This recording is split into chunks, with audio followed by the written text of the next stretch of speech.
Star Trek's Doctor Who crossover is one of its best, and I stand by that. When Star Trek met Doctor Who in the 2013 comic crossover Star Trek, The Next Generation / Doctor Who Assimilation 2, many fans dismissed it as just another what-if gimmick, a novelty mashup that would never count in canon. But more than a decade later, I find myself returning to it with newfound appreciation.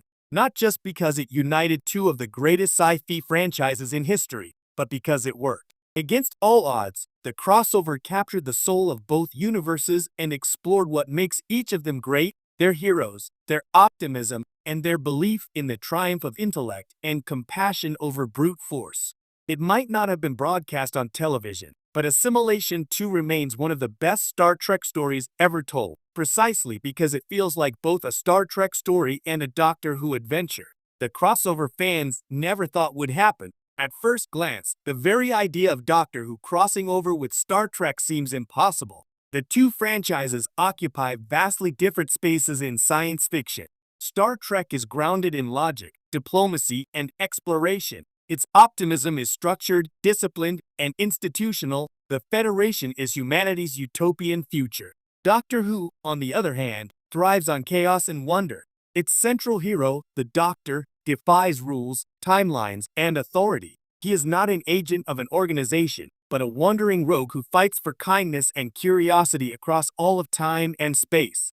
And yet, somehow, IDW Publishing and BBC Books made it happen. Released in 2012 and collected in 2013, Assimilation 2 was written by Scott and David Tipton, with Tony Lee and J.K. Woodward providing the art. The series united Matt Smith's 11th Doctor, Amy Pond, and Rory Williams with the crew of the USS Enterprise D from Star Trek: The Next Generation. The pitch alone was irresistible, but it was the execution that turned a fan dream into something truly special. The Borg meet the Cybermen, a match made in sci-fi heaven. Every great crossover needs a strong premise, and Assimilation 2 delivers one of the best. The story begins when the Doctor and his companions discover that two of the most terrifying villains in science fiction, the Borg and the Cybermen, have formed an alliance. The Cybermen, with their cold logic and obsession with upgrading humanity, are a natural mirror for the Borg's hive mind assimilation. Thematically, the pairing is perfect. Both represent the dangers of dehumanization, the loss of individuality, and the tyranny of technological perfection. It's a concept that could only work in a story like this, one that bridges two mythologies obsessed with what it means to be human. The Cybermen's methods initially seem compatible with the Borg's. They both conquer by subsuming others into their collective identity. But as the story unfolds, the differences become clear. The Borg value adaptation. The Cybermen seek uniformity. Eventually, the Borg realize they've been outmaneuvered by their supposed allies. It's a clever twist that feels authentic to both franchises. That's what sets Assimilation 2 apart. It doesn't just throw characters together for spectacle, it explores why these universes intersect so naturally.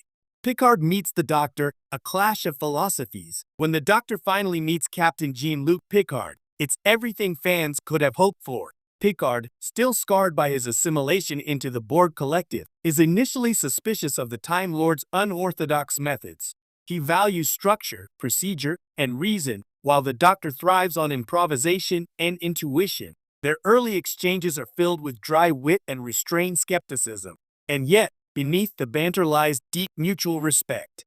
The Doctor sees in Picard a man who has faced horrors beyond imagination and refused to surrender his humanity. Picard sees in the Doctor a reflection of the Federation's ideals, a being who, without an army or a starship, travels the universe, helping others simply because it's right. Their partnership becomes a meditation on two different visions of heroism. The Doctor saves lives by breaking the rules. Picard saves lives by upholding them. Together, they embody the moral tension at the heart of all great science fiction: order versus chaos, logic versus emotion, structure versus imagination. It's in those moments, the quiet discussions between the Doctor and Picard, the shared glances of mutual understanding, that Assimilation 2 transcends the novelty of crossover fiction and becomes something more profound. The emotional core, Amy and Data. One of the comic's smartest decisions is giving Amy Pond and Commander Data their own subplot.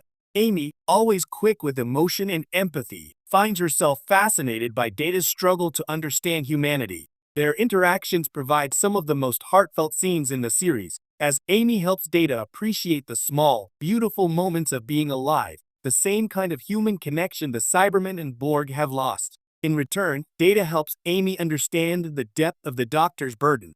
As an artificial lifeform who constantly seeks humanity, Data parallels the Doctor's loneliness as an immortal who carries the weight of countless worlds.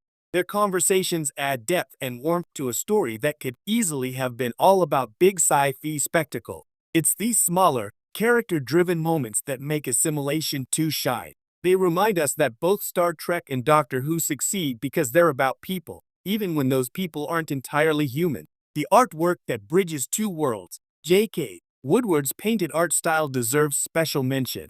His dreamlike, impressionistic approach gives the comic an ethereal quality that perfectly captures the collision of universes. The scenes aboard the Enterprise D feel lush and cinematic, while the Doctor's time-traveling TARDIS adventures are rendered with surreal energy. Woodward also understands the importance of tone. The panels flow like a hybrid between a Star Trek, The Next Generation episode, and a Doctor Who special, equal parts wonder and gravitas. Even the way the light reflects off the Enterprise's hull or the shimmer of the TARDIS dematerializing feels right. There's a sense that this story exists in a liminal space, not fully Trek, not fully Who, but something new and beautiful in between. Why it works better than you'd expect. Many crossovers stumble because they rely too heavily on fan service or force incompatible characters into a single storyline. Assimilation 2, however, respects both mythologies deeply. The writers clearly love both franchises and understand what makes them tick. For Doctor Who, it's the idea that one person, armed with nothing but intelligence and compassion, can change the universe. For Star Trek, it's the belief that humanity can evolve beyond its flaws to build a better future.